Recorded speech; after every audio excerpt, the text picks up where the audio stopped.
සකුරා මල් හිනහෙන දේශය, හිරු නැගෙන දේශය, ලෝක ආර්ථික දර්ශකයන්හි ඉහළම තැනක වැජඹුණු දේශය, අතීතයේ පටන් අද දක්වා දිගු කාලීන මිතුදමකට උරුමකම් කියන අපේ හිත මිතුරු ජපානය, මෑත අතීතයේ අඳුරුතම දවසක මුහුණ දුන් ඒ මහා ඛේදවාචකයන් ඔබටත් මතක ඇති.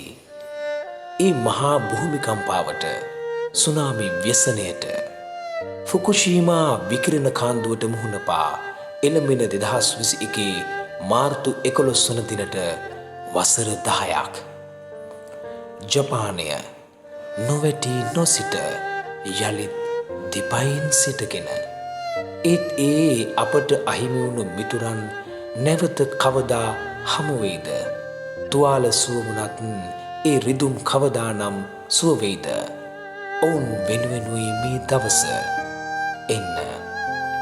2021 මාර්තු 11 වන දින සවස් 4ට සවර ලංකාජී විහාරස්ථානයට ඔවුන් වෙනුවෙන් එක්වෙමු.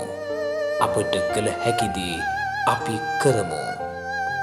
මේ මොහොතට එක්වෙන්නට ජපානයේ ශ්‍රී ලංකා තානාපතිතුමන් ඇතුළු කාර්ය මණ්ඩලය ඔබට ගෞරවයෙන් ආරාධනා කර සිටී.